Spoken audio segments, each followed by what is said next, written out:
Me estabas preguntando cuando lo ponía, no me las ha mandado y digo, bueno, vamos a preguntar. ¿Horario?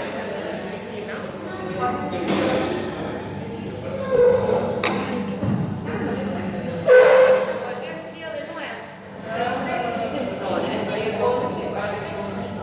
¿Hay asueto? No se nos ha dicho nada. No nos ha avisado nada. ¿Cuándo? El lunes 11. No sé. Hay algunos que pasan, que dicen que el día del profesor, que es el 17 de agosto, o así, el 17 de agosto, lo pasan para el 11, que lo juntan con el día del maestro. Pero a nosotros no nos han dicho nada todavía, que es el lunes que viene. Claro, seguro que el jueves, por ahí, en cuanto sepa, les avisaré. Bueno, eso es lo que yo les decía. Eso es lo que yo les decía. Si el lunes 11 les pongo que hay, les tengo que habilitar en esta semana también la guía de trabajo práctico. Y si yo les aviso, a ver, creo que al menos el año pasado era así, no se me han cambiado todo el campus, por eso no he podido terminar con la lista de los que están en cada práctico. Si yo ahí, antes yo ponía un mensaje en el foro y a ustedes les llegaba por mail. Si no, cada tanto fíjense en el viernes, que si yo me entero, o en la clase, si yo me entero antes del jueves, vengo a la clase y les digo, chicos, hay feriado o no hay feriado. Si es así, acuérdense que yo les había dicho que la comisión del lunes se pasa para el lunes siguiente, pero las del jueves y el viernes no. ¿Sí? Acuérdense de eso. Así que ya les voy a ir poniendo la información. Entre mañana y pasado voy a terminar de hacer las listas para que, y las voy a poner también en el campus para que vean cómo ha quedado conformada cada comisión. Cuando esté puesta, yo le voy a pedir que aquellas personas que tengan problemas me busquen a mí, por más que no esté yo dando clases, pero me buscan acá después de la clase o antes y ahí vamos viendo, ¿sí? Creo que la única comisión que queda algo de disponibilidad es la del lunes. El viernes está completa. Bueno, hay una de esas dos que está llena, así que ya vamos a ver, principalmente por aquellas chicas. Usted era una de las que tenía problemas. Sí, eran 4. Pero usted estaba inscripta, a ver, recuérdeme, jueves a la tarde y no puede ningún otro día. Solamente jueves a la mañana. ¿Y por qué los otros días no puede? Porque no coincide con la feria de eso. No sé, obligatorio. Y en mi caso estoy en la mañana. ¿Cómo? Viernes a la mañana son 12. Y a la mañana tampoco el viernes. No, porque tenemos laboratorio el viernes. El único día que hay comisión. Y el lunes a la tarde. Claro, el lunes tengo a las 2. Bueno, ya vamos a ver cómo hacemos ahí. Y ustedes en cuáles. Bueno, a ver, cuando yo coloque, yo les voy a poner, ustedes tal cual se inscribieron. Pero cuando estén puestas, búsquenme a mí en la oficina, acá en la secretaría llaman y me buscan, y ahí hacemos los cambios. Igual que hay una chica que me ha escrito que no había podido, no sé si está presente, que no había podido anotarse, pero bueno, ella creo que no tiene problemas nadie con eso. Bueno, empezamos. Lo que ya habíamos visto nosotros, todas las enzimas, las nucleasas, ¿sí? En las cuales involucramos las endo, las exo y las enzimas de modificación. Ahora vamos a ver, no vamos a ver tanto en detalle como fue las exonucleasas, porque ustedes ya, las polimerasas ya saben qué función tienen en la naturaleza, cómo es, porque ustedes saben que intervienen principalmente en la replicación, o sea, en la replicación del DNA y en la transcripción de ese DNA. Entonces, por eso es lo que vamos a ver generalmente cuál es la función, qué acción catalítica tiene, que a nosotros nos interesa característica genética. Y de ambas polimerasas, las que actúan sobre el DNA o las que actúan sobre el RNA. Entonces, la función principal de estas enzimas, de las dos polimerasas, DNA o RNA, es catalizar o alargar la cadena de ácidos nucleicos, ¿sí? Entonces, cada una, bueno, la DNA polimerasa interviene en la replicación y la RNA polimerasa en la transcripción. Lo que hacen estas dos enzimas es ensamblar dos moléculas, ¿sí?, de ADN, ensamblarlas y alargarlas, polimerizar, ya sea cadena de ADN o ARN, y para ello todas estas dos enzimas, RNA o DNA polimerasa, necesitan un ADN molde o una plantilla, ¿sí?, para poder realizar su acción de polimerización.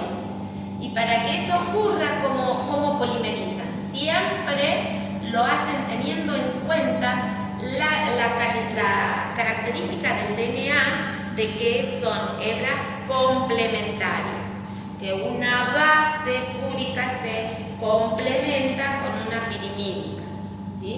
O sea que allá hay un código que dice cuál es la que se va a agregar y cuál no. Eso hace que las polimerasas puedan ejercer su efecto. Y la otra cosa también es que cómo tiene que ser esa plantilla, ¿sí?, para poder realizar esa polimerización. Entonces, la síntesis de las DNA polimerasas, o sea, la función es sintetizar DNA, mientras que la función de las RNA polimerasas es transcribir ese DNA. Entonces, la función de ambas, ¿sí?, independientemente cuál sea, es polimerizar una cadena de ácidos nucleicos. ¿Qué es lo que van a agregar? Bueno, va a depender del nucleótido que sea capaz de agregar. Ya, en este caso, principalmente, el cambio del reconocer de una adenina tiene que ir un uracilo cuando actúa la polimerasa, mientras que la DNA polimerasa es una timina, ¿sí? Entonces, básicamente, la función de las dos es la misma. Y para poder actuar, como les dije, la característica común es que necesitan todas las polimerasas, ¿sí?, una plantilla. Ya hemos hablado de esto y ustedes ya saben que toda regla tiene su excepción. Y dentro de esta efecto, o sea, de esa característica principal de requerir las polimerasas una plantilla, hay dos excepciones. Hay una excepción para las DNA polimerasas y hay una excepción para las RNA polimerasas. Para las DNA polimerasas ya lo hemos visto, ¿sí?, que ya les dije, ¿se acuerdan que era un nexo entre nucleasa y polimerasa? Que es la TDT, ¿sí?, la desoxirribonucleotidil transferasa terminal, que también puede alargar la cadena y puede o no utilizar una plantilla para poder actuar. La diferencia, o sea, que está con el resto de las polimerasas, es que puede hacerlo dependiente o independientemente de encontrar un molde.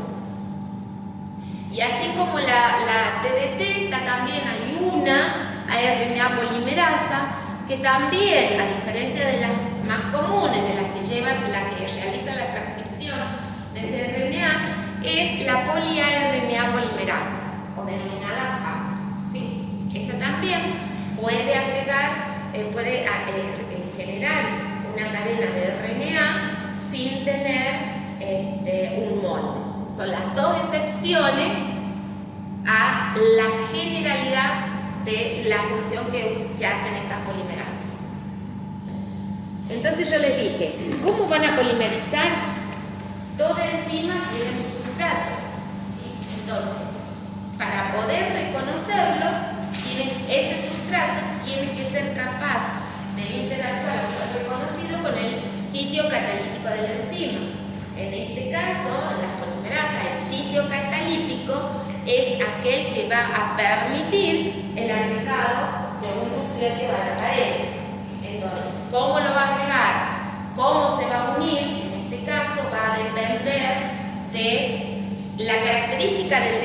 de formar pares de bases complementarias y que su estructura es una doble hélice y que ambas hélices son antiparalelas.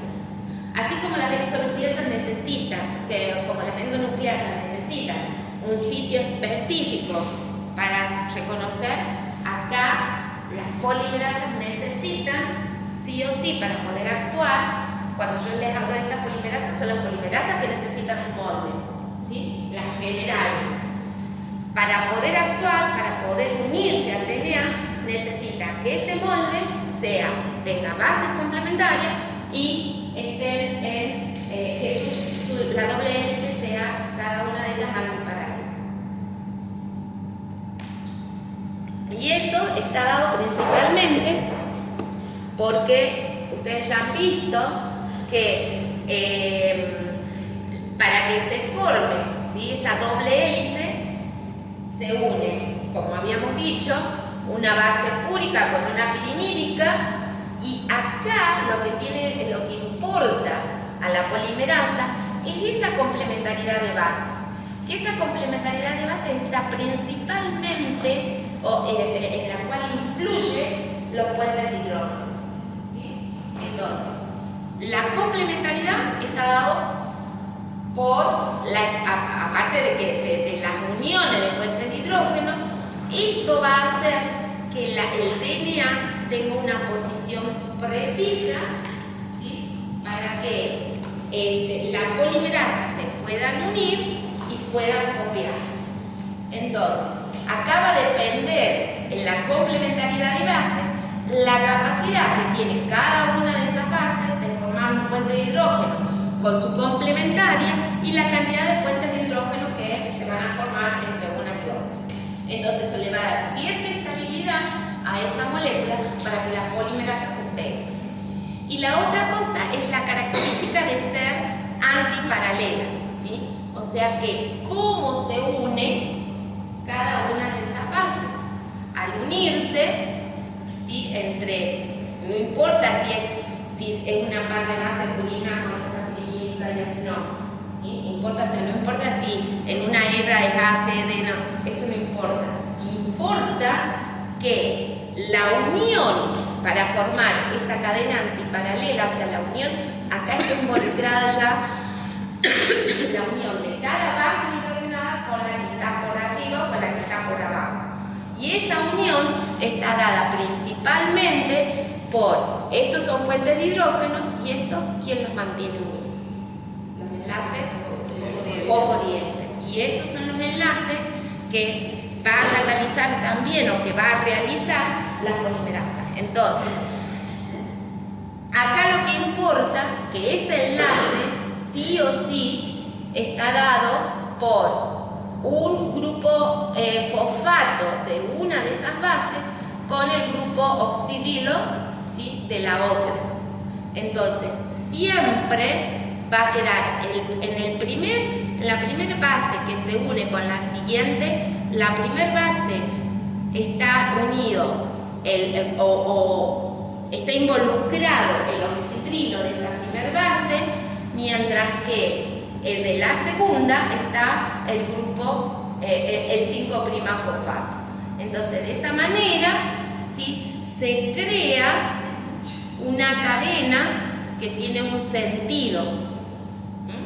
Siempre en sentido, una hebra tiene que tener en sentido 5', 3', y la otra al revés. ¿Y eso por qué ocurre? Porque cuando se unen esas bases, al ser un par de bases, hay una cierta estructura, una conformación de esas bases que impide, ¿sí?, que, por ejemplo, esta adenina que hace un par de bases con la timina quede al revés, o sea, quede también 5', 3', ¿sí?, simplemente por la estructura que necesita o que en la que queda el azúcar de esa base para poder unirse con la base que está, con el azúcar de la base que está por debajo, ¿sí? Entonces, esto es de acuerdo a la estructura, ¿sí?, un azúcar queda en un sentido y la de la par, ¿sí?, el azúcar de la base que forma la complementariedad queda en otro sentido. Entonces, por eso son antiparalelas, ¿sí? ¿Se entiende esa parte? Bueno. Toda su complementariedad le permite que sean antiparalelas. Claro, ¿sí? La unión de esos puentes de hidrógeno van a hacer que esas moléculas queden por complementariedad, una en un sentido y otra en otro. Porque siempre tienen que fijarse la primer base que se pegó con la segunda, ¿sí? Entonces siempre la primera va a otorgar o va a ceder o va a estar involucrado el 3' oxidrilo, mientras que la segunda va a ceder, o sea, va a colaborar con el extremo 5'. Entonces en la primera, no sé si lo tengo marcado, no, en la primera base va a quedar libre el grupo 5'-fosfato, mientras que en la última base que se agregó va a quedar el 3'. ¿Sí? ¿Ven cómo está acá? El 3 queda libre para poder alargarse, o el 3 queda libre para poder alargarse. Entonces, esa característica de ser antiparalelas y complementarias es lo que le va a dar la estabilidad a la molécula para que forme un complejo con la polimerasa y las polimerasas puedan actuar. Entonces, bueno, acá, perdón, el prima S significa en qué orden se va uniendo cada una de las moléculas. Entonces, para que las DNA polimerasa puedan actuar, ¿sí? Se unan, ustedes ya saben qué función cumplen, ya saben cómo lo hacen, pero para poder actuar con su sitio, con su acción catalítica de polimerización, siempre todas las polimerasas lo hacen en sentido 5', 3'. ¿Sí? ¿Y eso por qué? Porque necesitan un molde, vamos a hablar de todas las generales, necesitan un molde, que ese molde es de doble hebra, ¿sí? En la cual el extremo 3' queda libre, ¿sí? Y eso es lo que van a usar para pegarse y van a ir de acuerdo al nucleótido libre que está en monocadena, o sea, que está simple cadena, es lo que le va a ir dando la información para que la enzima vaya agregando en este extremo el nucleótido correspondiente. Y acá está involucrada la complementariedad de bases. ¿Quién le dice a la polimerasa que tiene que agregar? Es la cadena mono. Bueno.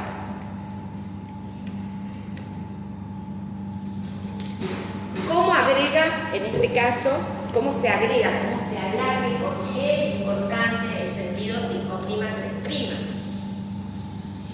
Cuando la polimerasa se une, para poder ir agregando o alargando la cadena, ¿sí? O replicando esa cadena, utiliza, ¿qué utiliza la polimerasa para actuar?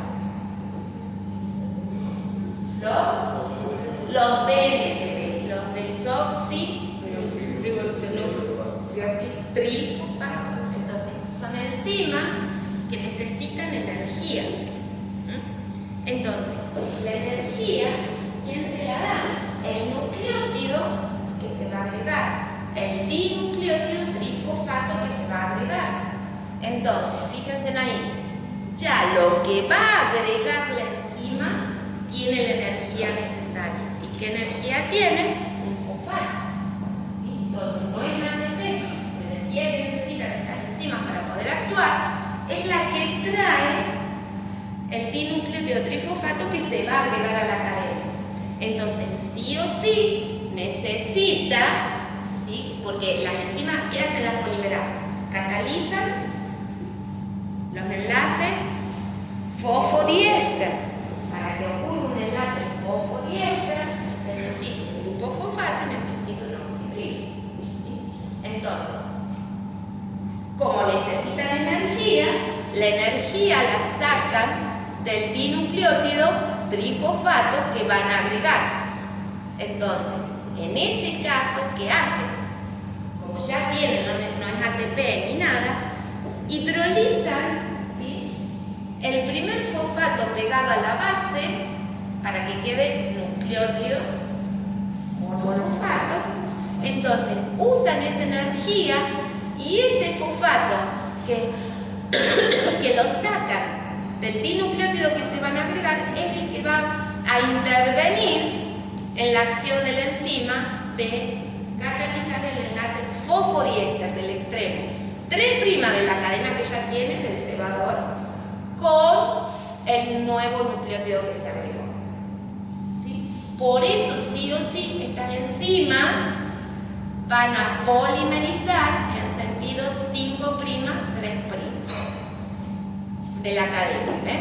¿Qué es lo que se ve acá? Siempre es un trifosfato el que se va a agregar. Ahora bien, ¿cómo sabe cuál es el correcto y cuál es el incorrecto? ¿Sí? Acá la energía. ¿Cuál es el correcto y cuál es el incorrecto?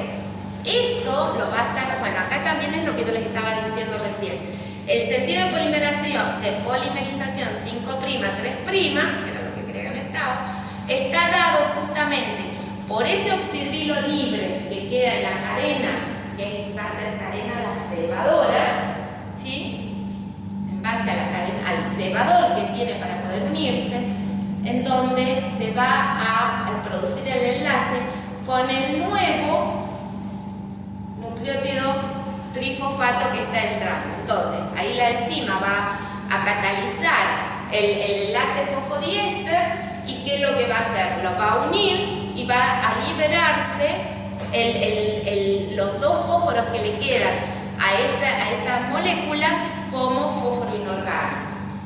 Entonces, acá, para hacer esa acción, las polimerasas, las DNA polimerasas, ustedes saben que necesitan, ¿sí?, de alguien más durante la replicación, porque para poder actuar necesitan que haya una separación de esas cadenas, porque si las dos están bien y tienen un final no pueden actuar, porque necesitan un cebador, ¿sí?, o unos pedacitos pequeños de doble cadena, pero necesitan huequitos, ¿sí?, baches, que son los que van a ir polimerizando para poder copiar cada cadena.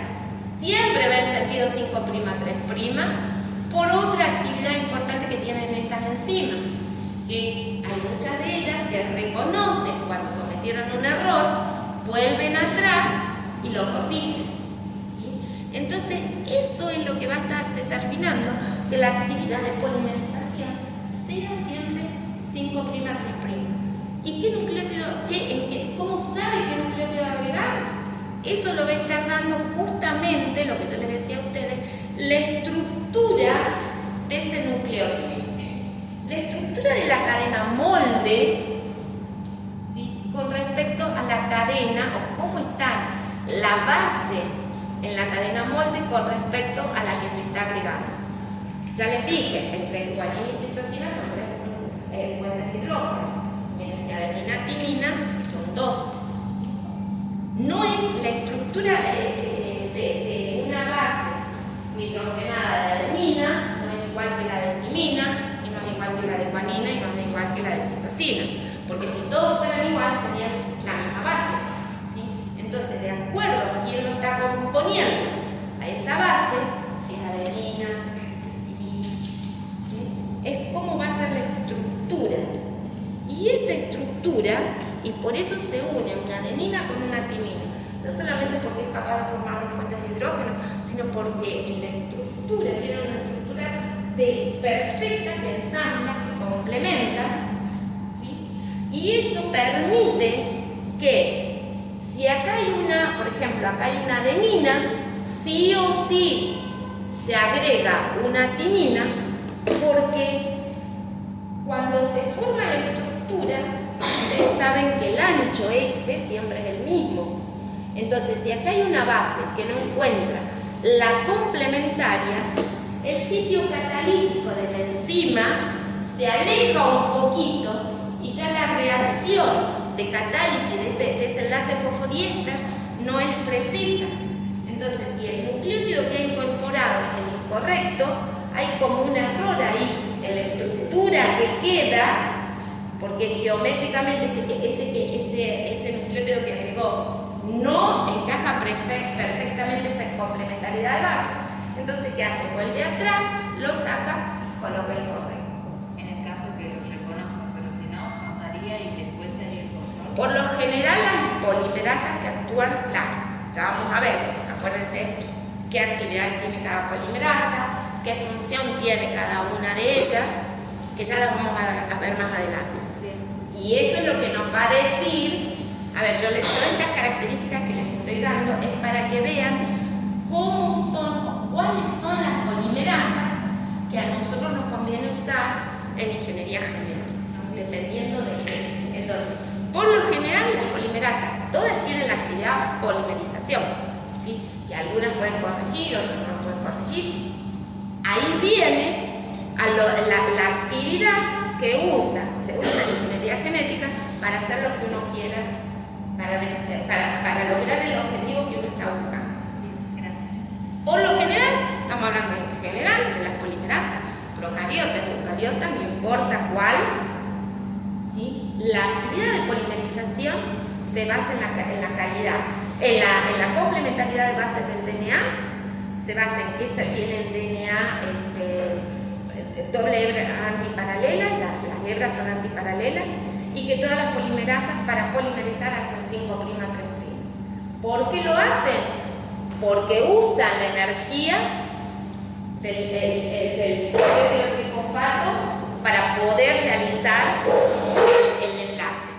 El nucleótido que se va a agregar lleva la energía, son 3 fósforos. Entonces, como la unión, el enlace fosfodiéster que cataliza necesita un oxidilo y un fósforo, usan sí o sí, este extremo 3'. Entonces, las polimerasas, ¿qué hacen? Polimerizan en sentido 5' a 3', pero agregan el nucleótido nuevo en el extremo 3'. Porque el nucleótido tiene la energía necesaria para que ella pueda actuar. Bien. Cuando ustedes ven la doble hebra pueden decir, bueno, acá puede ir 5' a 3' y seguir acá 5' a 3', ¿sí? O sea que pueden ir en las dos direcciones, ¿sí? Bien. Sin embargo, eso no es así. Justamente ¿por qué? Porque hay algunas polimerasas que tienen la capacidad de volver atrás y volver a corregir, ¿sí? Si fuese así, la que vuelve atrás y no tiene la que corrige se quedarían estancadas porque no pueden volver, ¿sí? O sea, si no tuvieran esa acción de volver atrás, ¿sí? No pueden seguir. Entonces, por eso no ocurren las dos hebras, por su capacidad, claro. Porque cometió un error, no vuelve para atrás, siempre por la actividad exonucleasa 3', 5' y después 5' a 3'. Porque la polimerasa cuando va polimerizando en este sentido, encuentra aquí otro obstáculo que eso lo degrada porque tiene la capacidad de sacar 5' a 3', en el mismo sentido que polimeriza. Ahora, si no tiene el de corrección, o si tiene el de corrección de prueba, ¿sí? Es que vuelve atrás y ¿qué pasa?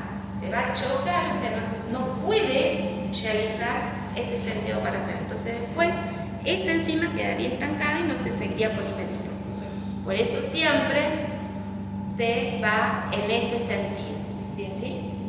Por eso no lo hacen en sentido 3', 5'. Además, por la energía que necesitan. Y todas estas enzimas, ustedes saben, o las polimerasas, ustedes necesitan que el DNA rompa su estructura súper enrollada. Entonces, ¿qué necesitan? ¿Sí? Alguien que lo está desarrollando, que es una helicasa. la helicasa y también alguien que sintetice estos bloquecitos que necesita la polimerasa para poder polimerizar, que son los cebadores sintetizados por las primasas. Entonces, si bien pueden actuar solitas, en la naturaleza necesitan de esos bloques. Y eso, si ustedes piensan, a ver, todo lo que se usa en ingeniería genética, yo les dije, se basa todo en lo que ocurre en la naturaleza. Entonces, nosotros podemos amplificar o replicar, hacer lo que un organismo hace naturalmente, lo que una célula hace naturalmente, en un tubito de ensayo, siempre y cuando nosotros pongamos todo lo que esa enzima necesita para o lo que usa adentro de la célula, lo va a poder hacer in vitro. Entonces, ¿qué es lo que necesita? ¿Qué es lo que ustedes ponen? Ustedes ya han visto PCR, ya van a ver bien, pero han visto las PCR. ¿Qué ponen? Un oligo primer.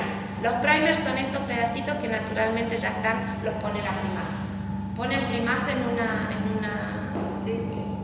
PCR. Una cosa es el cebador o el primer y otra cosa es la enzima primasa que lo hace. No se le pone primasa. Dentro de la célula lo necesita, pero sí le pone lo que hacen las primasas. ¿Sí? Ustedes ponen una helicasa para separar esas moléculas. ¿Qué lo hacen? Con la temperatura. Entonces, lo que nosotros hacemos, o para lo que aplicamos esas polimerasas in vitro, tenemos que reproducir lo que esa enzima hace in vitro. Entonces, todo eso es lo que se ha tenido en cuenta. Se ha tenido en cuenta poner un molde de DNA, porque si ustedes no tienen un molde, por más que hagan una reacción de PCR, no van a amplificar nada. Se usa la DNA polimerasa. Ponen primer porque estas enzimas necesitan poner primer. Y desnaturalizan porque necesitan, ¿sí?, tener una simple hebra. Se pegan en doble hebra, por eso ponen el primer. ¿Sí? El primer es esos fragmentitos de DNA que ustedes ponen sintéticos para iniciar la cadena, es lo que le va a dar de la estructura que necesita para que la polimerasa se una, pero necesitan una simple cadena, que es el molde, para que lo copie. Bueno, entonces eso está dado porque las enzimas. ¿Y qué otra cosa ponen? Lo básico. Los DNTP, que los DNTP también llevan la energía necesaria para que in vitro ocurra todo lo que está ocurriendo in vivo.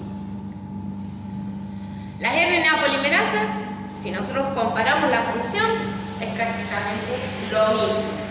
¿En qué se pueden diferenciar? ¿En qué se podrían diferenciar las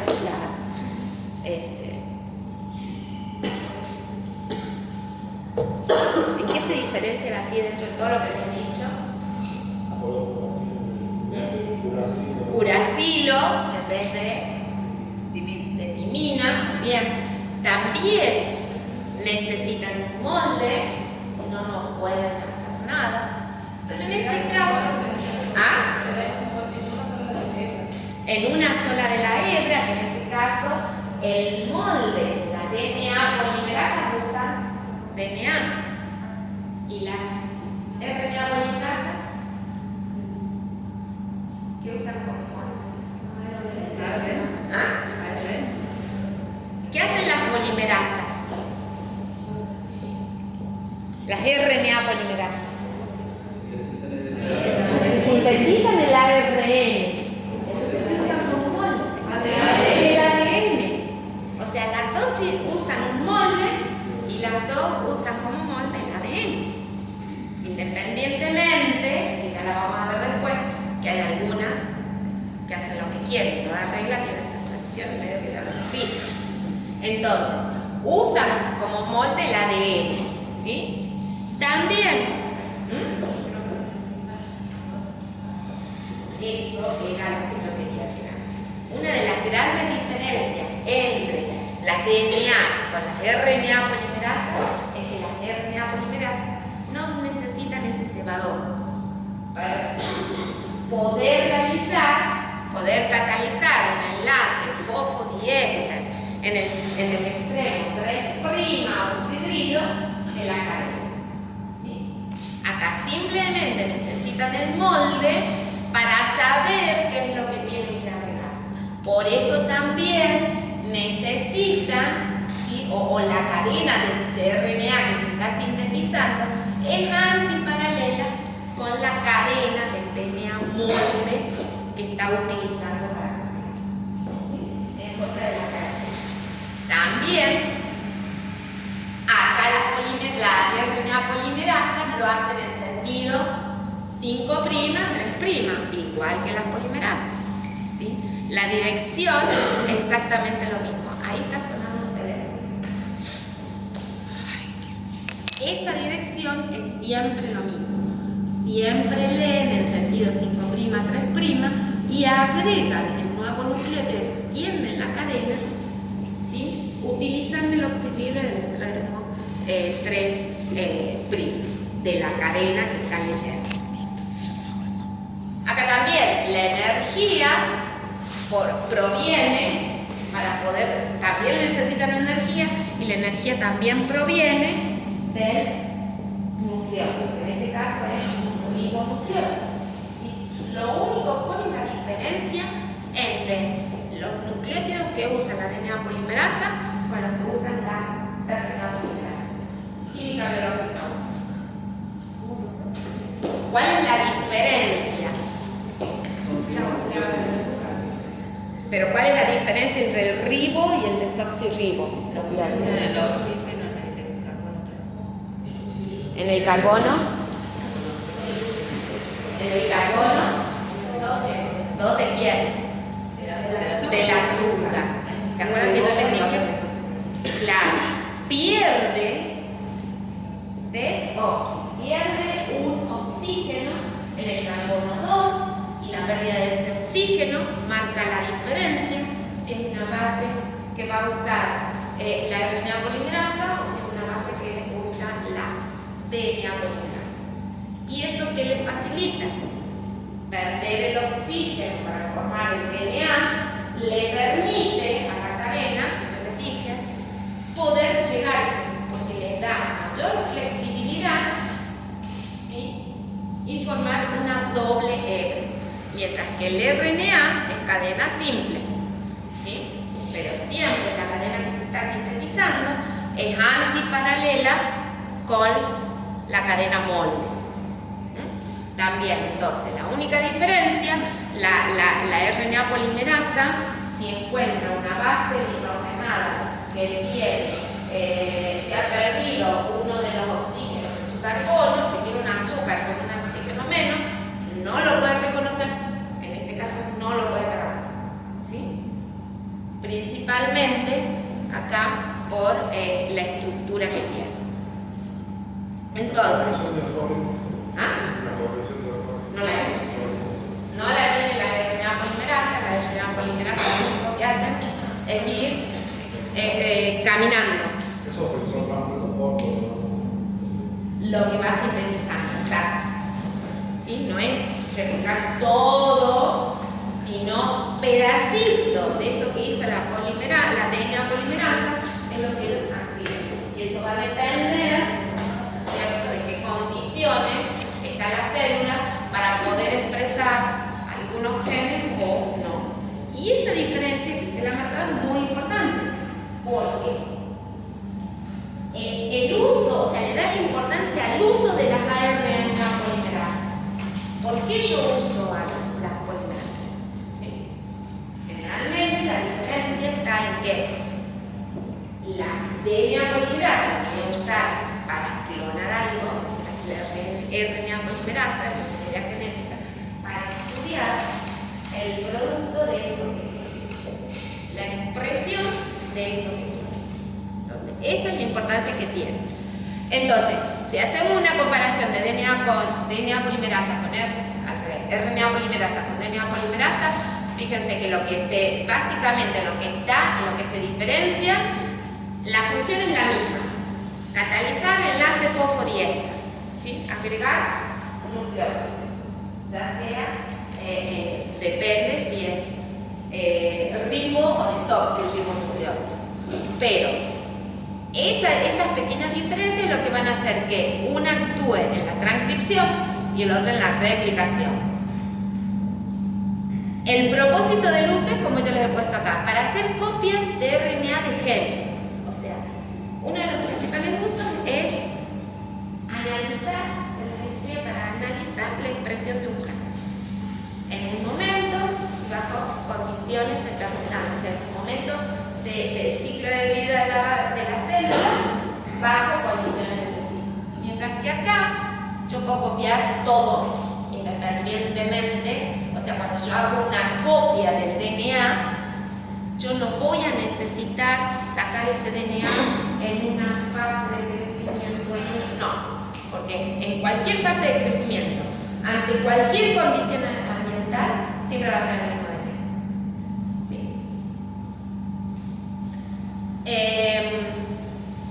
Bueno, ustedes ya saben, si nosotros comparamos, esto es lo que yo les quería decir, o sea, si nosotros comparamos todas las polimerasas que hay entre procariotas y eucariotas, tenemos 1 millón, muchísimo. Independientemente, no 1 millón, pero tenemos muchas, independientemente de cuál sea. Entonces, lo que se ha utilizado generalmente para ver la aplicación de estas polimerasas es que todas tengan esa actividad de agregar nucleótidos y que ese orden de los nucleótidos está dirigido por un molde. O sea que yo voy a replicar única y exclusivamente lo que yo quiero. Entonces, en base a eso, se ha visto que hay familias. Si yo tengo junto la cadena polimerasa de procariotas y eucariotas, tengo mucho. Ustedes saben cuántas polimerasas tienen las bacterias. 3. ¿Y cuántas polimerasas tienen las células humanas o los eucariotas? 5. Son más que esas. A eso es lo que yo digo. Entonces, en base a todas las que se han encontrado, independientemente del organismo que se las ha aislado, se las han dividido en familias, principalmente por la secuencia de aminoácidos que tienen, por homología y por los sitios catalíticos que tienen, ¿sí? Por la estructura que tienen. Entonces se las han dividido en todas estas familias. No me importa que se las sepan, pero sí sepan que están agrupadas. Entonces uno usa una DNA polimerasa de tal familia porque tiene tal estructura, cumple tal característica, independientemente sea de eucariota o procariota. Y cada una de estas familias incluyen polimerasas, ¿sí? De eucariotas, de procariotas y también no solamente de bacterias, sino también de algunos fagos o algunos virus bacterianos, o sea, bacteriófagos, y algunos virus de células eucariotas. Y acá hay una familia muy importante que es la que todavía no hablamos, ¿sí? Que también tiene función de polimerización, ¿sí? Que son las retrotranscriptasas. Independientemente que usan como molde, yo les dije que arriba tiene su excepción, independientemente que usan como molde, tienen la capacidad de alargar una cadena en sentido 5'3' por la reacción de catalizar un enlace fosfodiéster entre la cadena que ya está y la otra que no está. Estas familias de RT son las que conocemos como las retrotranscriptasas, ¿sí? Que utilizan, a diferencia de las normales, ¿qué utilizan? ARN como molde para, que ya la vamos a ver bien, para crear una cadena de DNA complementaria. Y ahí ya vamos a ver qué es complementario y qué es complementario. Que ese DNA es ADN. Que eso es algo que quiero que ustedes tengan en cuenta. Entonces, dentro de todas estas familias, ¿sí? acá yo les he puesto las familias que tienen bueno, por ejemplo, en la célula, en procariota nosotros decimos que hay 3 polimerasas. No, hay 5. ¿Sí? Hay 5 polimerasas. Las 3 que conocemos principalmente, que son las que están utilizadas, ¿sí? La polimerasa 1, la 2 y la 3, en donde la 1 pertenece a la familia A, porque culturalmente dice que su secuencia de aminoácidos es igual a todas las otras eucariotes de la familia A, la pol 2, que pertenece a la familia B, la pol 3, que ustedes ya saben, ¿sí? Esto ya lo han visto, ya lo hemos hablado, la pol 3 que requiere, o sea, que pertenece a la familia C, y hay dos polimerasas más, que si bien no están muy nombradas, pero yo algo ya les he hablado con las isonucleasas, ¿sí? Son aquellas polimerasas que intervienen principalmente en el proceso de reparación del DNA por daño. O sea que por lo general es la polimerasa 4 y la polimerasa 5 que están presentes también en organismos procariotas y que interactúan o que actúan principalmente de forma rápida cuando hay un daño o cuando se activa el sistema S o S, que es el sistema que sabe un daño, y hay un montón de proteínas que le está diciendo a la bacteria que hay un daño en su genoma y que lo tiene que reparar. Ante ese daño, ¿sí? No importa cómo actúan, pero estas 2 polimerasas, que no son las que normalmente están funcionando, actúan. Por ejemplo, la pol 4, esa es la que corrige todos esos errores principalmente y actúan con un sistema específico de exonucleasa. ¿Sí? ¿Se acuerdan que ahora hablaba de la DAM, de la REC-A, en los procesos de recombinación y todo eso? Bueno, la pol 4 y la pol 5 participan en esos procesos, ¿sí? Ya sea de reparación de errores o de reparación por daño, por ejemplo, daño UV. Bueno, estas en sí, esas 2 polimerasas también forman parte de todas las polimerasas que hay en bacterias. Y también, aparte de eso, se ha encontrado una otra polimerasa que interviene también en la formación de heterodímeros, ¿sí? Que pertenece a la familia D, se la llama polimerasa D. Es una polimerasa que casi no está muy estudiada, fue la primera en encontrarse, y se ha visto, y está en bacterias, y se ha visto que es una polimerasa grande que tiene 2 subunidades, y que una de esas subunidades, que es la que tiene el sitio catalítico, es pero casi igual a las de eucariotas. ¿Sí? Es más grande, funciona igual, y por eso este tiene la función, la diferencia de que tiene el de corrección de fragmentos pequeños y de polimerización, pero no tiene la 5'3', ¿sí? la isonucleasa. Y esta, por la comparación de homólogos, se ha visto que, o se cree que es la primera, que a partir de esta pequeña polimerasa evolucionaron todas las demás, porque tienen características estructurales tanto de las polimerasas de organismos más evolucionados como los menos evolucionados. Estas 2 familias, por lo general, no nos interesan en el ¿sí? ¿Por qué? Porque se han modificado estas 3, o alguna de estas 3, principal la pol 1 y la pol 3, para que sean altamente aplicables en una reacción in vitro.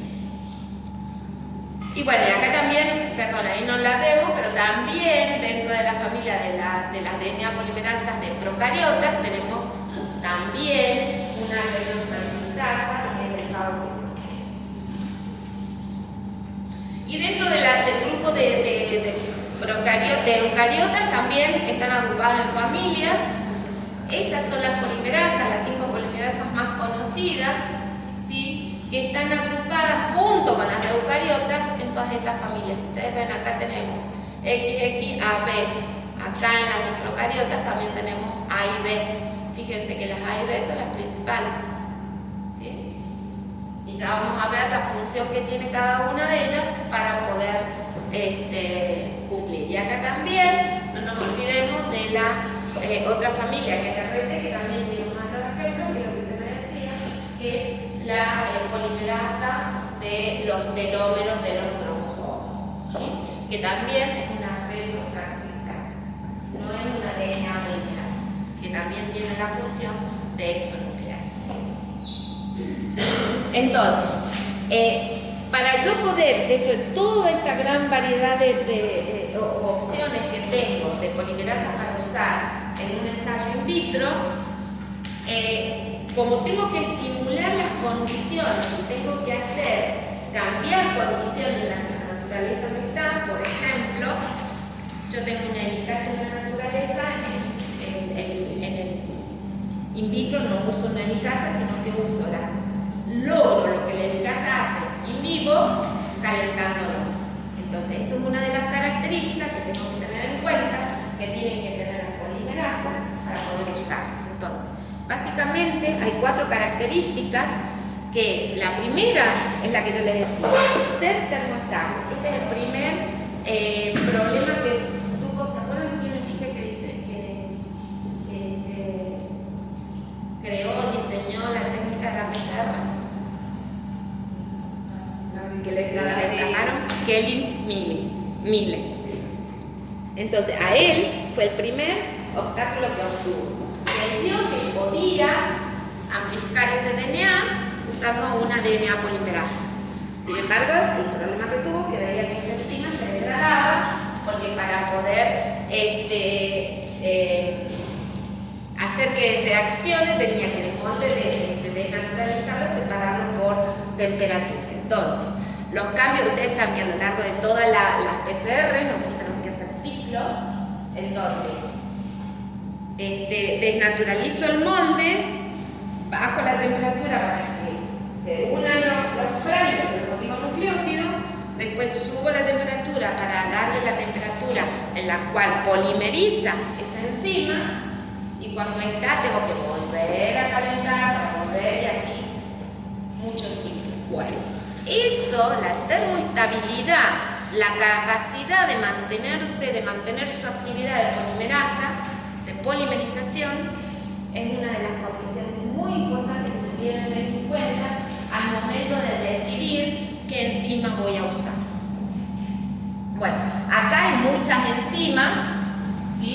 Hay muchas enzimas que se usan por ser termoestables, principalmente, que es lo que hizo, con lo que se perfeccionó, es extraer una polimerasa de un organismo que esté viviendo en condiciones extremas de temperatura, o sea, que sea capaz de crecer a altas temperaturas. Entonces, si el organismo es capaz de crecer a altas temperaturas, de replicarse y mantenerse en esa población, es porque tiene una polimerasa que también lo hace.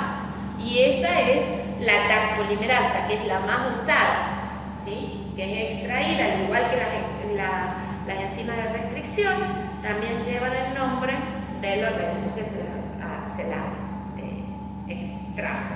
O sea que este es el Thermophilus aquaticus, ¿sí? Entonces, esa es la enzima que principalmente se usa. Tiene sus ventajas y tiene sus desventajas, ya la vamos a ir viendo. Pero, en cuanto a termoestabilidad, es una enzima muy termoestable.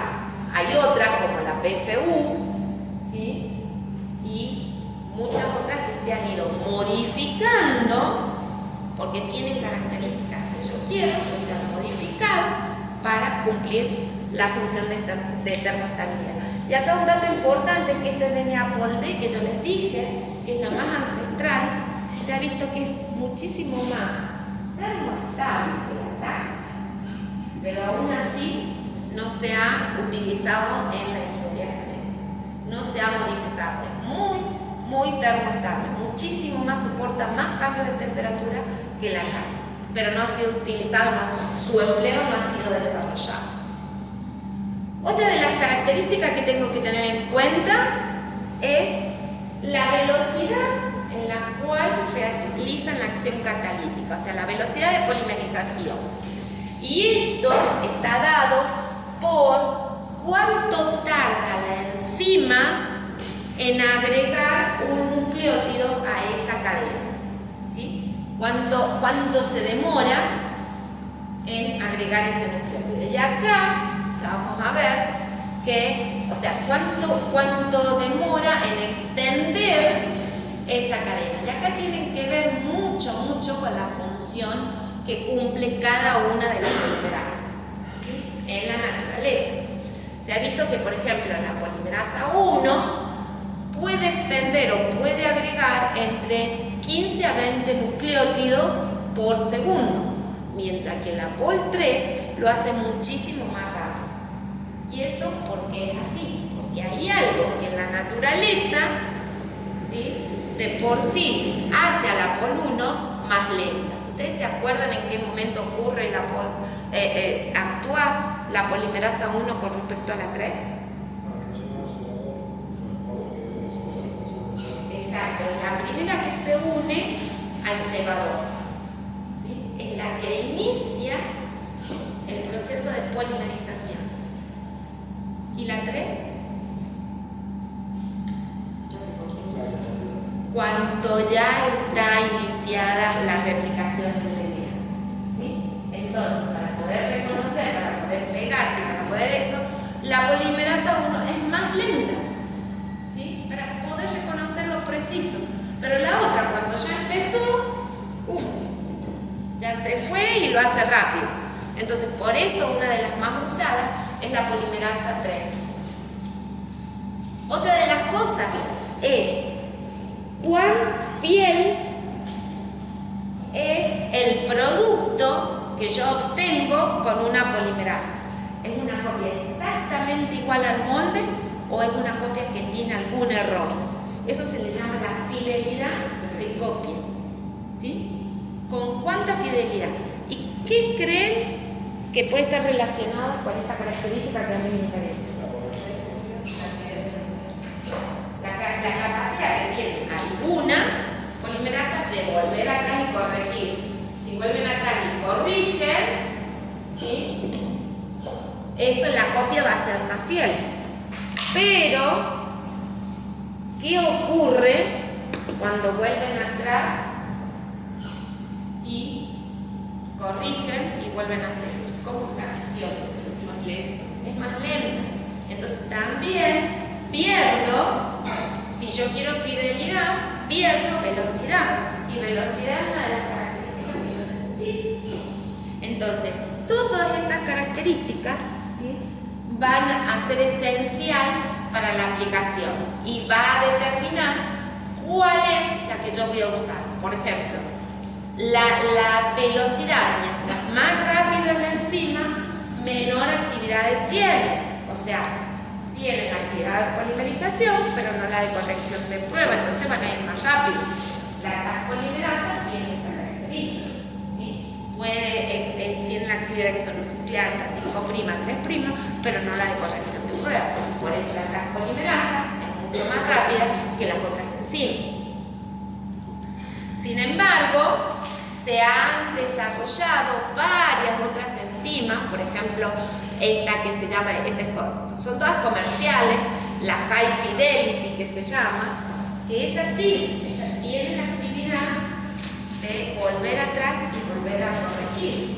Entonces, acá yo necesito, a veces, todo depende del objetivo que nosotros estamos persiguiendo, es qué enzima vamos a usar. Por ejemplo, la TAC polimerasa, esta comete muchísimo menos errores. La TAC polimerasa, si no me acuerdo, eran comete un error cada 9.000 pares de bases, ¿sí? Si ustedes consideran un error en cada 9.000 pares de bases, cuando ustedes tengan un producto final en una PCR, por ejemplo, no sé qué sé yo, 25 ciclos, esa probabilidad de error va a ser mucho mayor. ¿Por qué? Porque en el primer ciclo, si ustedes tienen un producto de 9.000 pares de bases, van a tener uno con un error. Pero ese con un error, ¿qué va a pasar? Va a ser el molde en el siguiente ciclo. Entonces se va a ir amplificando también el error. Y como ese error es al azar, pueden tener varios errores diferentes cometidos por la polimerasa a lo largo de toda la reacción de PCR. Entonces van a tener lo que era 1 en 9.000, eso se va a reducir, qué sé yo, 1 en 400 parejas. ¿Nos interesan esos errores? ¿No nos interesan?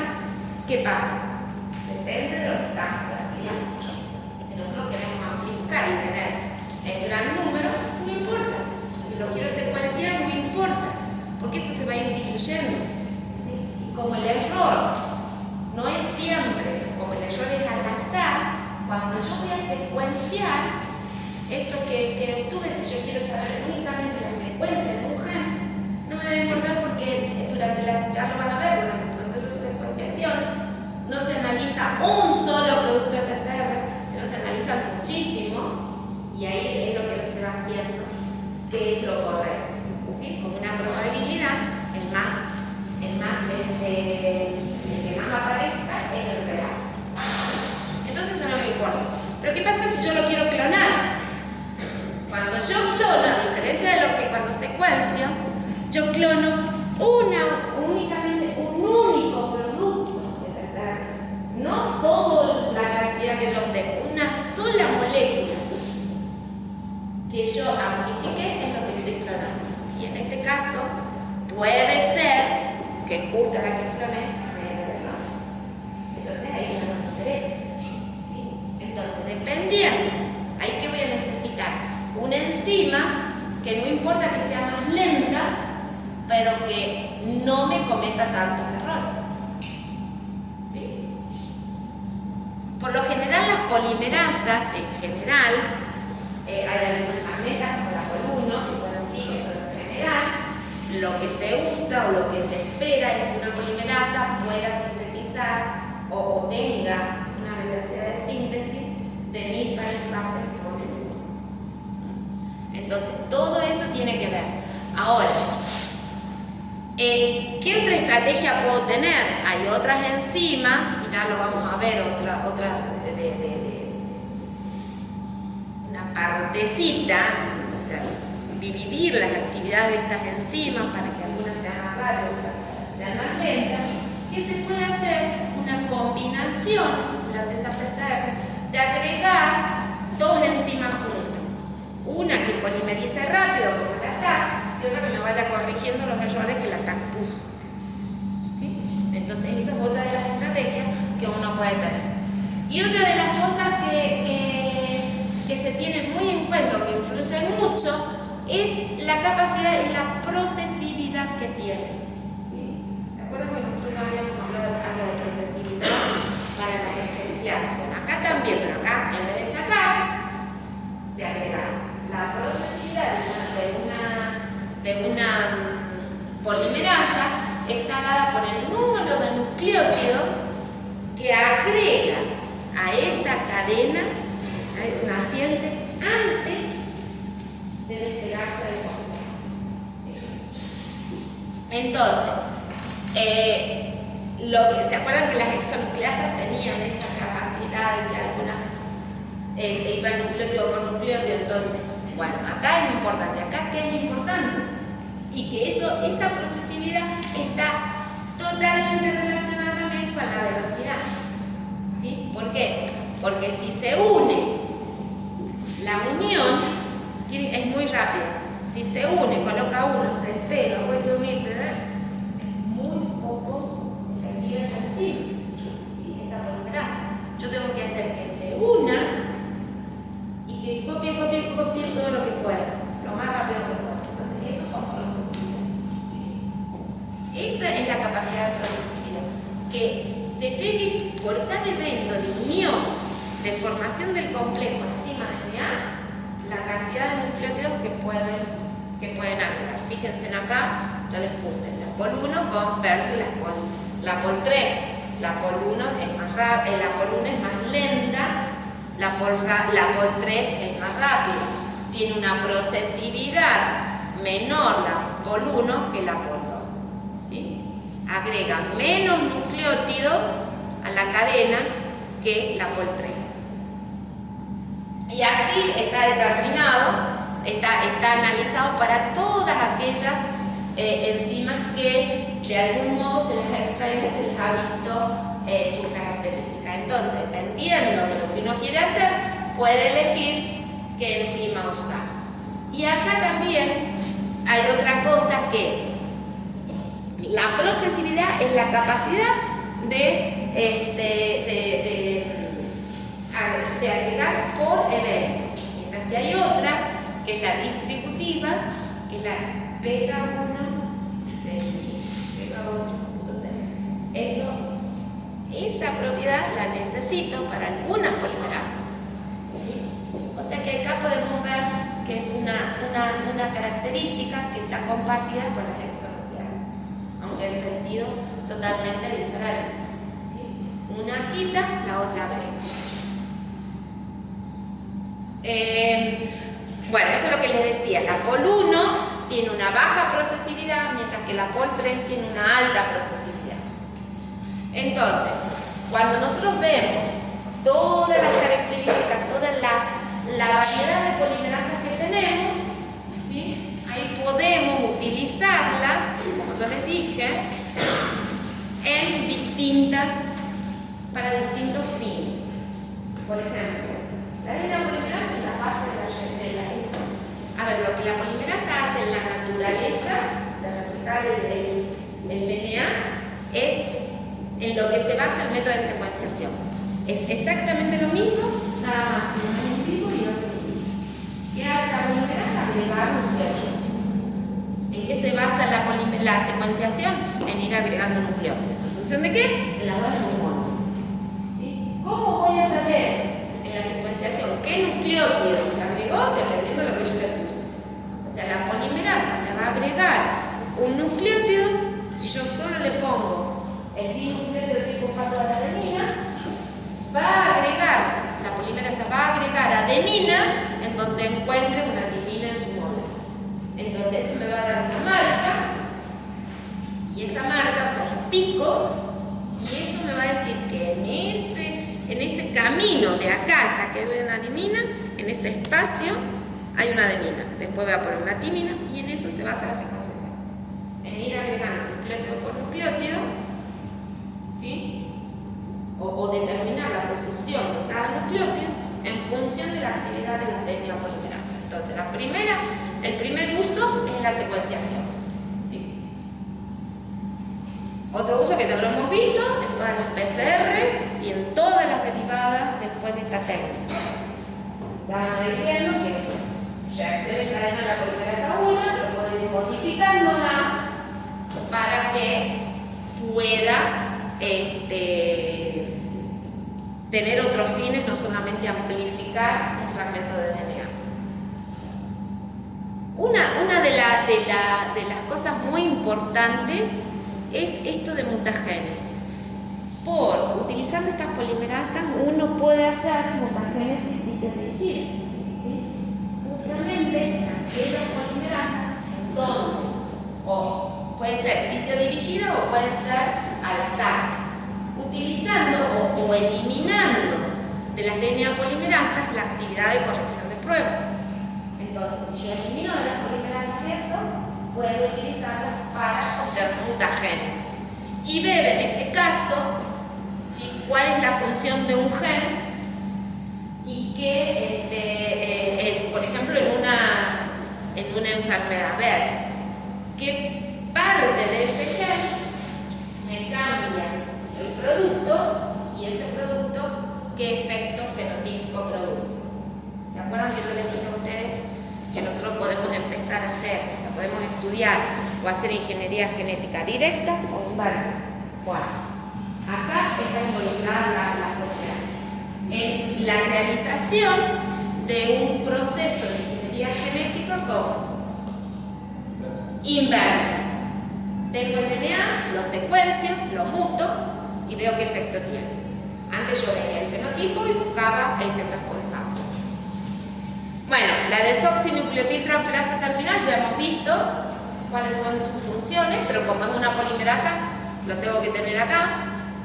También me permite, al tener estas polimerasas, al ir agregando un nucleótido específico, me pueden permitir, al igual que la DDT, obtener, ¿sí?, fragmentos que me sirvan de sonda. ¿Por qué? Porque esas polimerasas también puedo agregarles una marca radioactiva. ¿Qué tengo que modificar ahí? Cuando no es lo mismo un fósforo normal que un fósforo radioactivo. El DNTP es distinto, el DNTP es radioactivo, pero no es lo mismo que si tengo un fósforo normal o un fósforo radioactivo. Ahí la estructura, ¿sí?, de esa base está modificada. La polimerasa podrá dejar la reacción. Tiene que ver con la complementariedad de base. Entonces, se han diseñado enzimas o se ha modificado el sitio catalítico para que sean capaces de reconocer esos nucleótidos que tienen, o sea, que no pierden la capacidad de agregar el nucleótido correcto, pero sí agregar un nucleótido que es un poquitito más grande. Y eso tiene que ver, ya lo van a ver, en la secuenciación de nuevas generaciones, en donde qué nucleótido es el que usa, ¿no? Y también en el método de secuenciación. Y eso es la construcción. Bueno, también sirve para construir sondas, ¿sí?, principalmente la polimerasa 1. Y acá hay algo, ¿sí?, que es muy importante, como se ha diseñado y que ustedes lo han visto, lo deben haber sentido nombrar, es que hay polimerasas que pueden actuar rellenando extremos 3'. Y generalmente para rellenar ese extremo 3' necesito que vayan en un sentido y no en otro. Y eso es lo que utilizan un pequeño fragmento de esas polimerasas, ya vamos a ver de cuál, que tiene, en la cual se ha obtenido por ingeniería genética, se ha roto una polimerasa normal y es la que va a tener dos actividades y no tres, y ese pedazo que se obtiene, esa enzima es una enzima funcional que puede utilizarse para rellenar esos extremos. Entonces, para poder aplicarla va a depender de lo que nosotros queremos obtener. Entonces, en base a eso es lo que nosotros vamos a ir modificando cada una de estas actividades, estas características principales que necesito que tengan todas las polimerasas para poder usarlas. Como yo les decía recién, una de las capacidades de modificar es la actividad esta de si bien es fiel lo que copian, pero lo que agregan no es un nucleótido normal, sino que son un poquito más robustas y pueden incorporar ese nucleótido radioactivo. Entonces se ha modificado esta característica de la enzima para aceptar un nucleótido un poco diferente.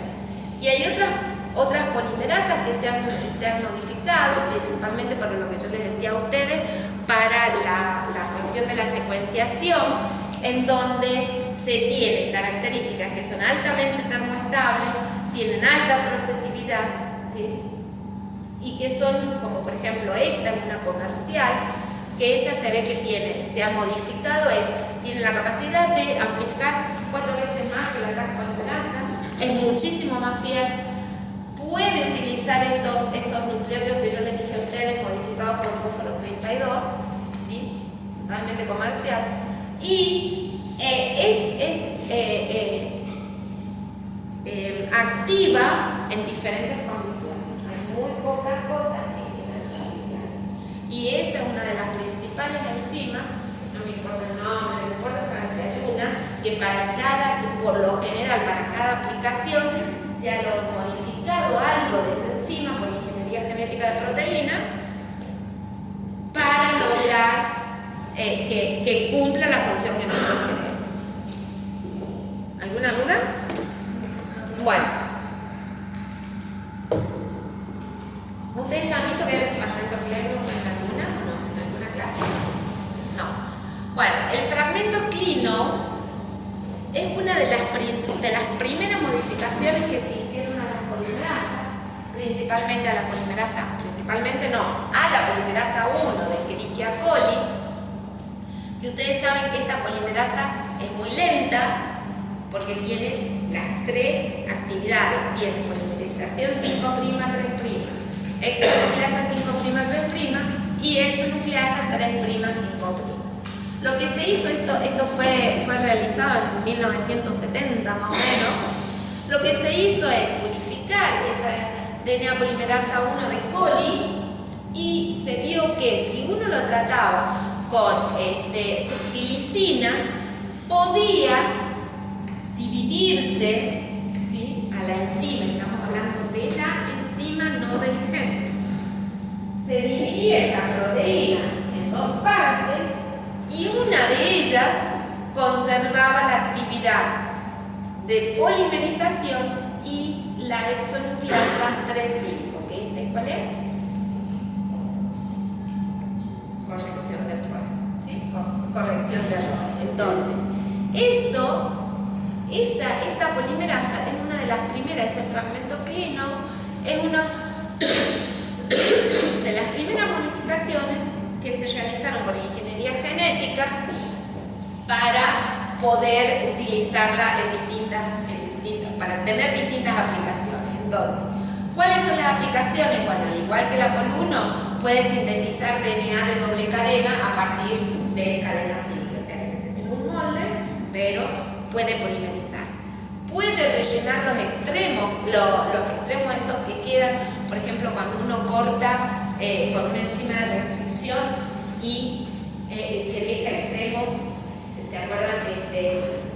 Cohesivos, que quedan extremos polarizos. Bueno, si yo quiero tener un producto que lo saqué o un fragmento de DNA que lo saqué del cromosoma con esas enzimas, puedo rellenarlo porque es capaz de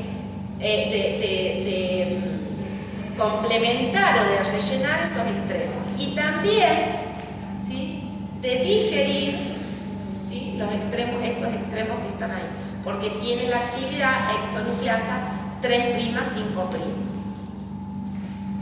Y bueno, como les dije, es usada para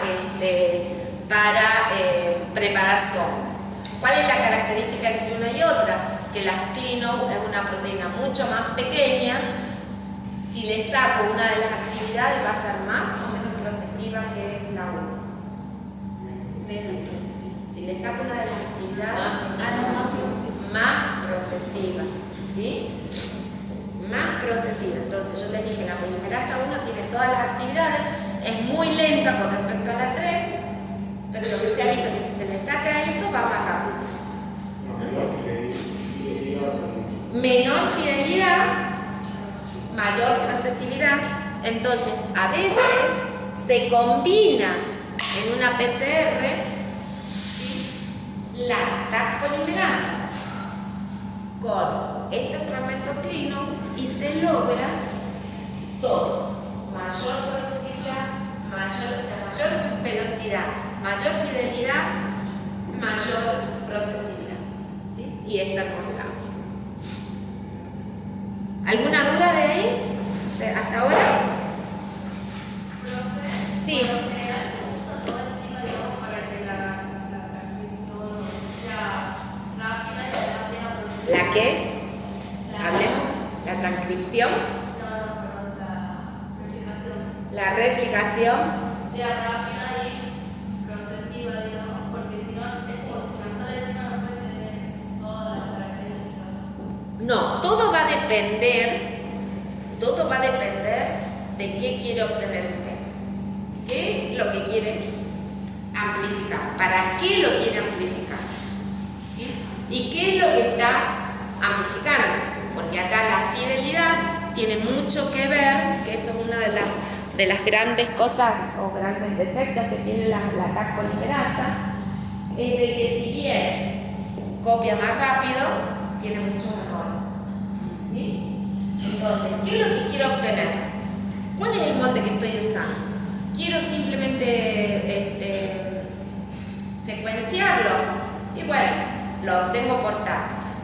Quiero secuenciar, pero también lo quiero clonar y bueno, me conviene algo que sea más fiel, que pueda hacer o bien usar una de estas enzimas que tienen alta fidelidad por más que demoren más en la reacción, o bien puedo hacer una mezcla de la TAC polimerasa más el fragmento clino. Por lo general, uno usa cuando puede esas high fidelity, pero son muchísimo más caras. Mientras más funciones tiene una enzima, el costo en el laboratorio es mucho más alto. ¿Sí?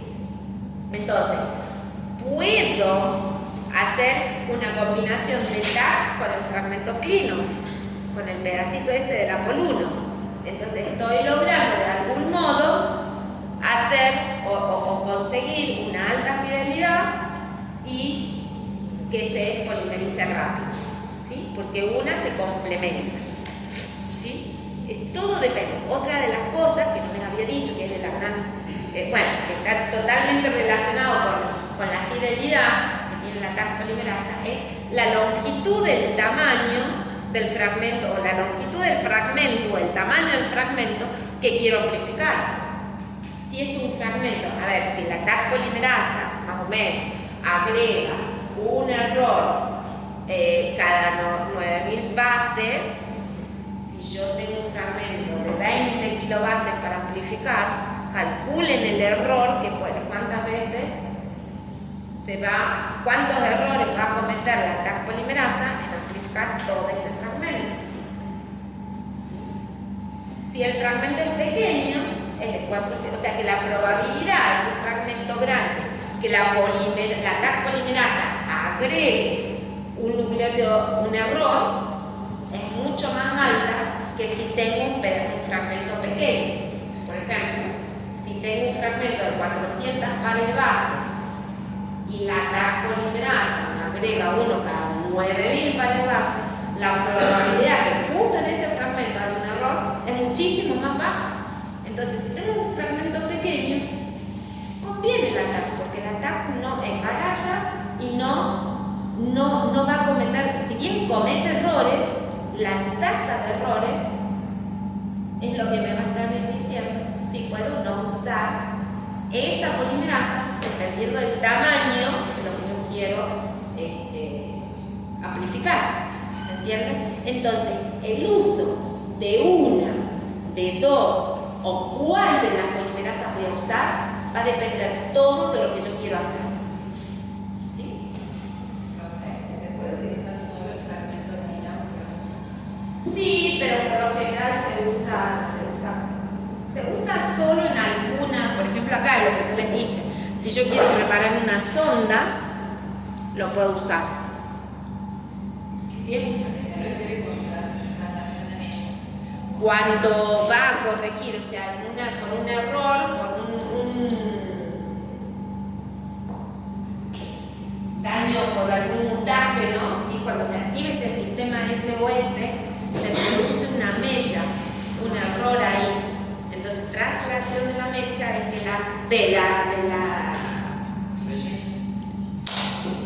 si el relleno de esa hebra es lo que se rellena, lo que se repara cuando se produjo esa brecha, ¿sí? Esa mella, ese daño, como ese hueco ahí en el DNA. Entonces lo que va haciendo es trasladarlo, porque al trasladarlo no es que lo va corriendo, sino que lo va modificando, y al ir modificando, como tiene el sentido de exonucleasa 5', 3', lo va corrigiendo y se va extendiendo. O sea, como que el error no es un error, sino que el huequito ese se va abriendo, se va corriendo hasta que llega al final. Pero lo que va a hacer es reparar eso, ¿se entiende? Siempre para poder actuar, usted tiene como Y eso no es, por ejemplo, que la polimerasa 1 también interviene en la eliminación de los cebadores. Claro, entonces es después como un elimina salto. y elimina un nucleótido más y agrega otro. Y agrega otros. Y si encuentra otro oligo ahí delante, lo polimerización sigue hasta que, de acuerdo a su capacidad de polimerizar, ¿sí? de su procesividad, del tiempo que demora. Entonces, encuentra una brecha, ¿sí? Es como el espacio que veíamos acá. A ver si vamos atrás. ¿Dónde está?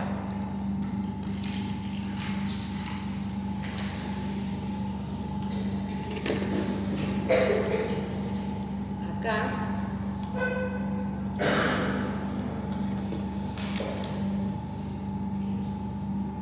Ahí. No, esa no es. Es en la replicación. Acá.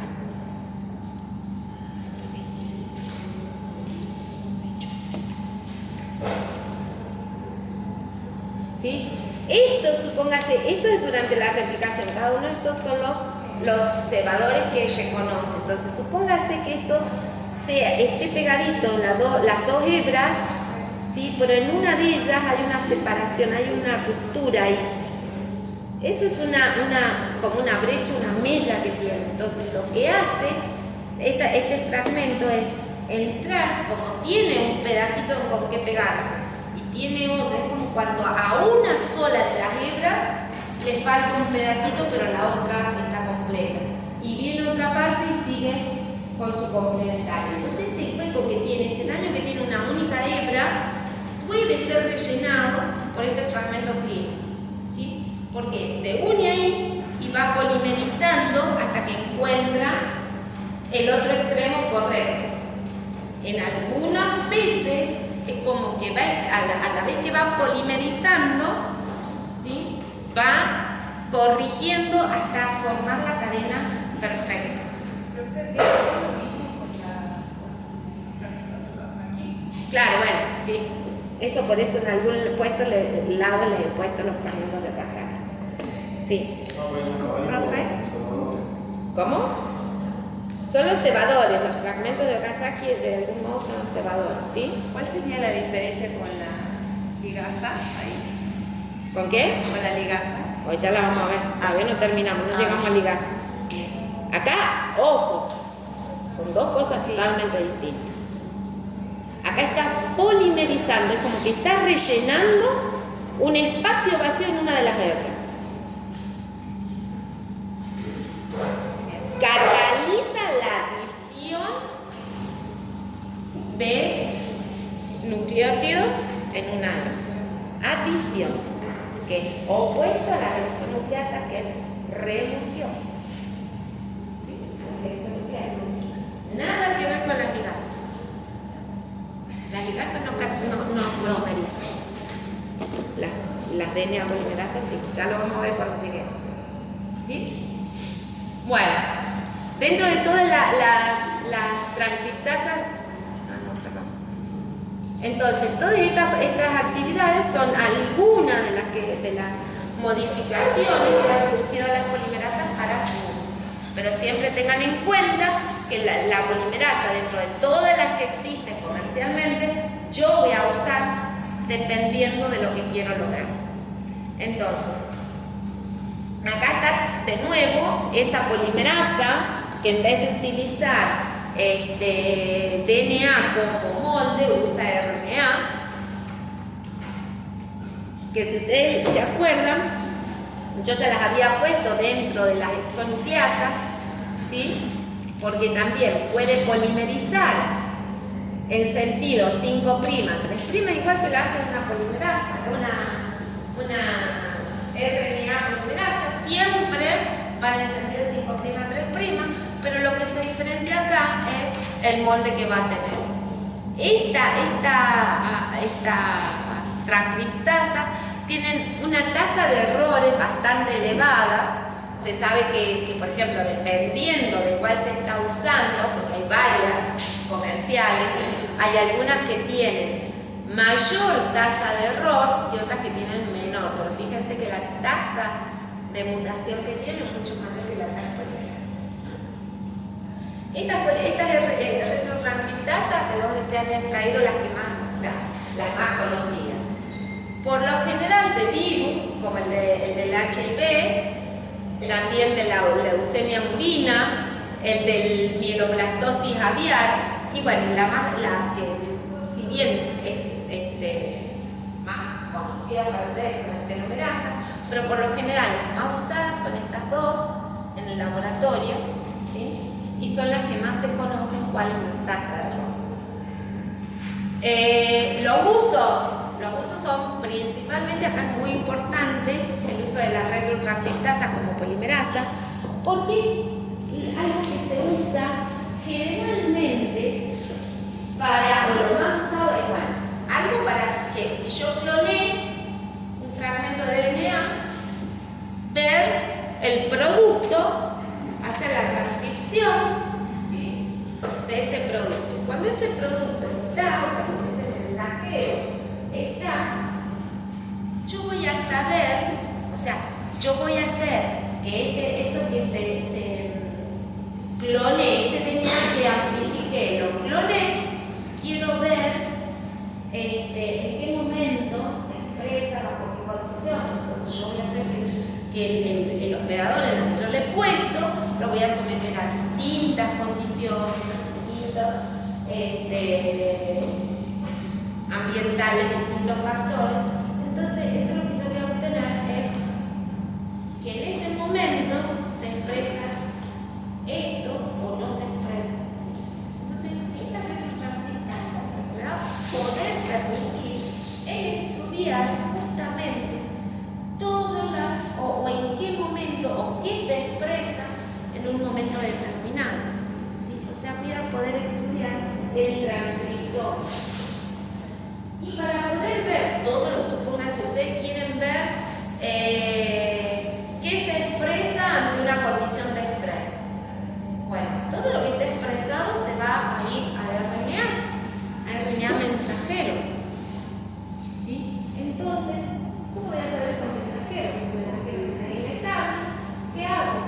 Lo retrotranscribo. Entonces, ese mensajero es el molde que yo voy a tener para generar moléculas de DNA de cadena doble. ¿Y eso por qué? Por el uso de estas retrotranscriptasas, ¿sí? Entonces las retrotranscriptasas me permiten estudiar un transcriptoma de una célula en un momento determinado.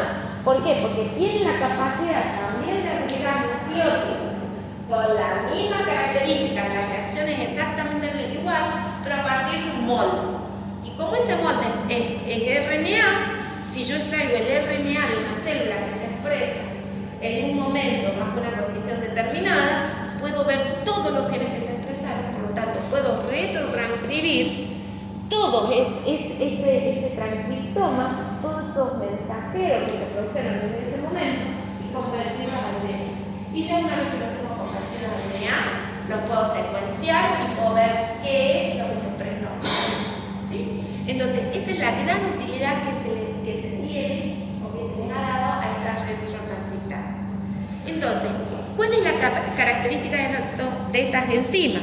Que si bien me puede generar una molécula de DNA de simple cadena en función o teniendo como molde el RNA, justamente lo que están haciendo es creando una cadena complementaria, ¿sí?, del RNA.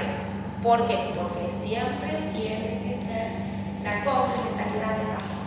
Esta enzima también usa la complementariedad de bases que usan todas las enzimas, produciendo una cadena complementaria, paralela y en qué sentido con respecto a la molde, ¿sí?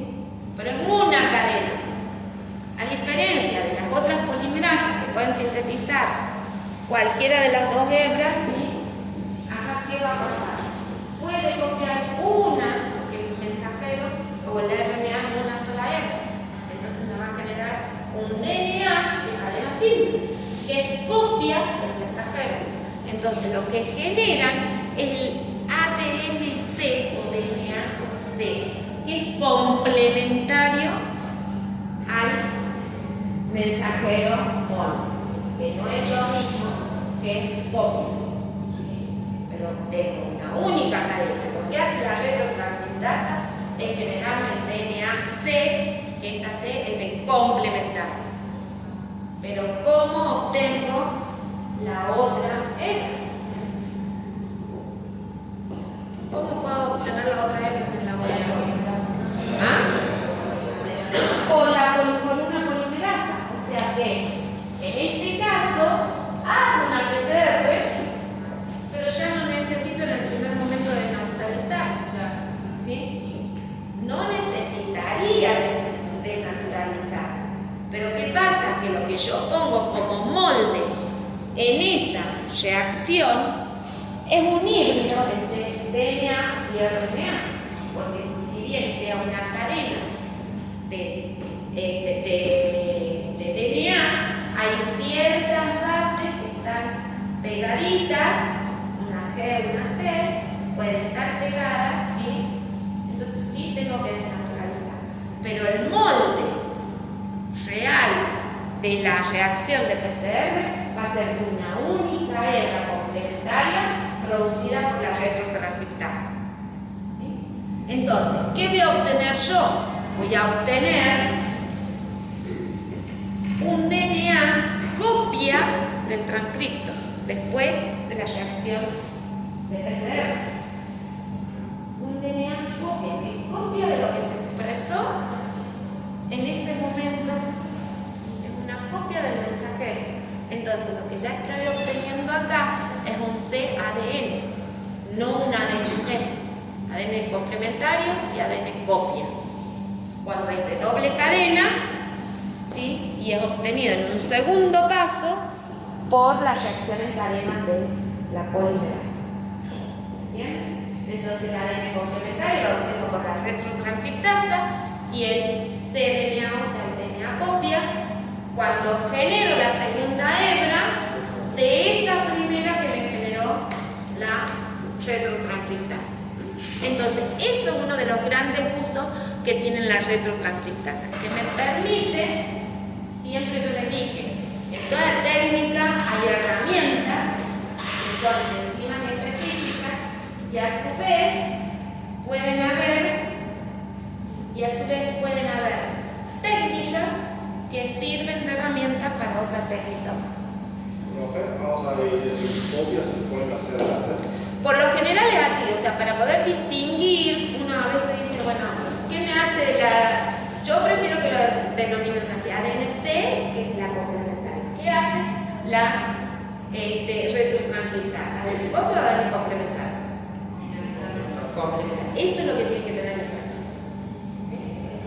Independientemente, algunos que el DNA-C le llaman complementario y el cDNA le llaman complementario, otros que lo llaman copia o no la llaman copia. Claro, el complementario puede ser la copia del ADN. No, porque el complementario lo hace la retrotranscriptasa.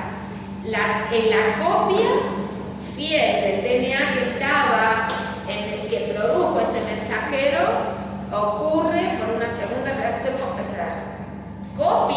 La copia real, ¿quién la hace? O sea, la retrotranscriptasa es como que hace una cadena complementaria al DNA, pero la copia fiel de lo que estaba originalmente, que se transcribió, se obtiene porque es DNA de doble cadena, y el DNA de doble cadena lo hace por la segunda hebra, se sintetiza mediante la PCR. Entonces, una es copia y otra es complementaria, que no es lo mismo. La complementaria la hace la retrotranscriptasa y la copia se obtiene por el empleo de la complementaria por retrotranscripción más la modificación por PCR, por la polimerasa. ¿Se entiende la diferencia? Y es algo que quiero que tengan bien en claro. Entonces, debido a esa acción, ¿sí? Principalmente va acompañada, o sea, yo puedo utilizarla para estudiar el transcriptoma de una célula. Ya van a ver cómo hay una técnica en donde se basa en esos transcriptomas. Yo puedo generar, como ya tengo una copia, una nueva técnica que utiliza la retrotranscripción y la PCR es la generación de bibliotecas de CDN.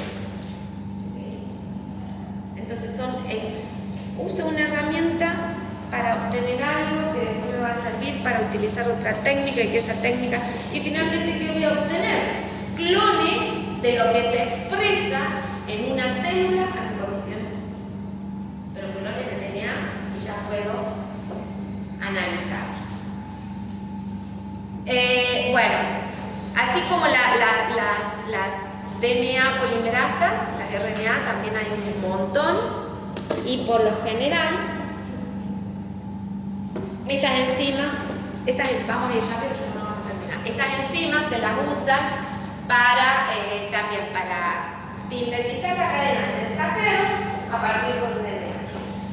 En procariotas ustedes saben que hay una sola que cumple todas las funciones, pueden transcribir todos los mensajeros, los ribosómicos de transferencia,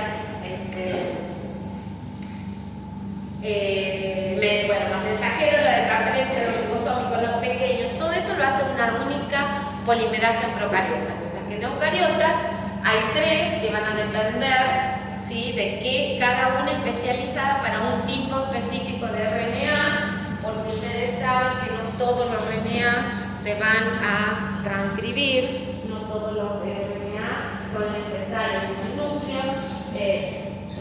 Entonces, dependiendo de qué función van a tener, es qué polimerasa lo va a sintetizar. Y aunque ustedes creen que hay solo 3, en realidad se ha visto que en plantas hay 2 tipos de RNA polimerasa más, la 4 y la 5, que están fuertemente involucradas en la síntesis de algunos RNA de esos pequeños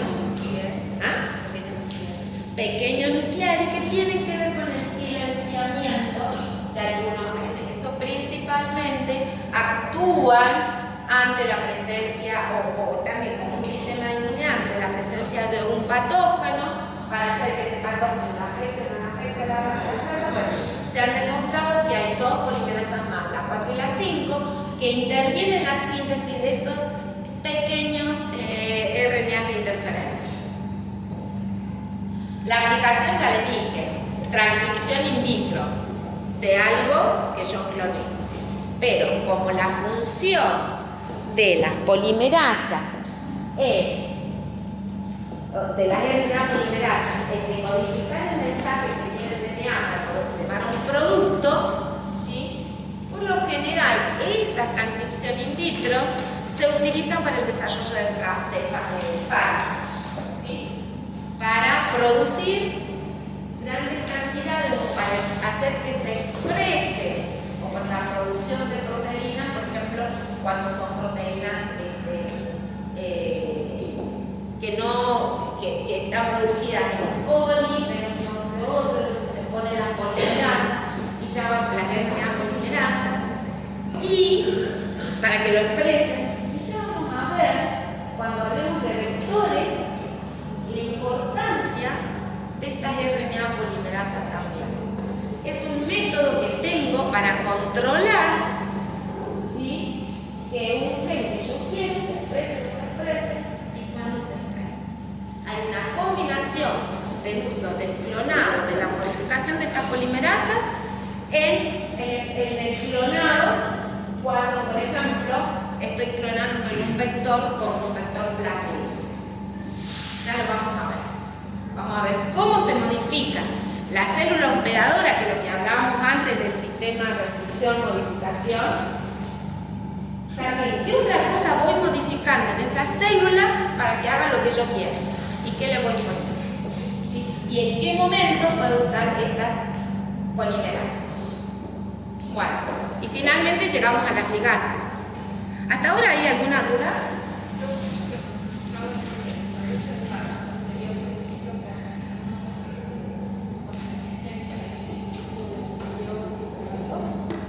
No, el desarrollo de fármacos es la producción de algún antibiótico, ¿sí?, que puede estar, a ver, una de las principales, hay un montón de antibióticos que ustedes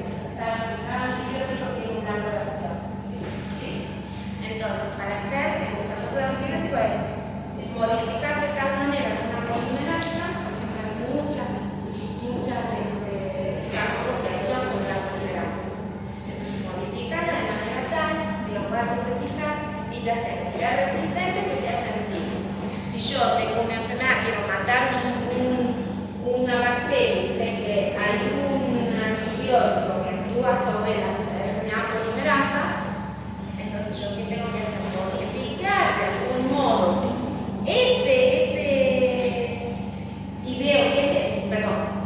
tengo un antibiótico que mata una bacteria que actúa sobre la determinada polimerasa para matarla, pero veo que esa bacteria es resistente, veo cuál es la interacción entre el antibiótico, cuáles son los sitios que necesito para que la polimerasa ya no intervenga, o sea, no sea sensible al antibiótico, la modifico de manera tal que ahora sí lo sé. ¿Sí? La interacción polimerasa con antibióticos, los fármacos es muy importante. Entonces, yo puedo modificar los fármacos para hacer que aquel organismo que es resistente lo mate, porque matar o destruir una RNA polimerasa o una DNA polimerasa simboliza o está hablando de un efecto bactericida, ¿sí? Un efecto que sí o sí lo va a matar al microorganismo. Si es bacteriostático, va a detener entonces yo puedo hacer que un antibiótico, un fármaco, cambiar esa actividad bacteriostático a bactericida para hacer que la unión sea más fuerte y que la detenga. Si no hay síntesis de RNA mensajero, si no hay síntesis de proteínas, no va a haber vida. Entonces, eso es, ahí está muy en paralelo la actividad de las polimerasas con el desarrollo del fármaco. ¿Alguna duda? No, y bueno, están cansados, o sea, falta ligasas. ¿Qué quieren? ¿Que los veamos o que los dejemos? Hasta ahora sí me preocupaba darle la otra parte porque tiene que ver con las clases de la doctora Vince. ¿Ligasas se los puedo dar junto con vectores o quieren que se los hable ahora? ¿Están cansadas? Faltan 10 minutos y me parece que estoy por el Sí, bueno, pero tienen que esperar los 10 minutos. Que venga de Rich. Bueno, ¿lo dejamos? ¿Alguna? No sé, cómo quieran. Yo puedo seguir o se los puedo dejar. No me importa dejarlo para vectores porque tiene que ver más con vectores. Yo quería darle las polimerasas porque sí tiene que ver con la clase de la doctora Vince. ¿Lo dejamos? Sí. Bueno, sí o sí. Ay, el lunes estamos en la lona. Yo el lunes 11 debería dar clases también. Bueno, no importa porque yo sí o sí vectores les quiero dar antes de que tengan el práctico. Pero bueno, si el lunes es feriado, doy clases martes, miércoles y jueves. No entendí que era del laboratorio de los lunes, entonces fue el lunes laboratorio. Si el lunes es feriado, este lunes 11 es feriado, su laboratorio lo va a tener la semana del 20, claro, está bueno, el 20. Pero lo de la comisión 2, 3 y 4, o sea, del jueves y del viernes, lo van a tener 11, 14 y 15. Así es, ¿no? No sé ni qué fecha viene. Pero yo por eso ya les digo, a ver. Si el 11, el lunes 11, es feriado, la comisión del lunes la tiene el día 18.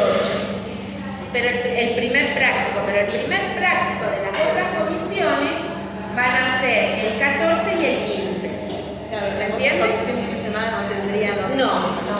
Lo único que cambia es la comisión para el lunes siguiente del que hay práctica. Si cae un feriado y a jueves, las comisiones de ese día no se dan el jueves siguiente. Si cae el viernes no se dan, pero todas las otras siguen igual. Están en la semana que están fuera. Bien. ¿Sí? Es lo único. ¿Alguna duda? ¿No? ¿Se ha entendido? Sí. Bueno. Entonces ya vamos a terminar.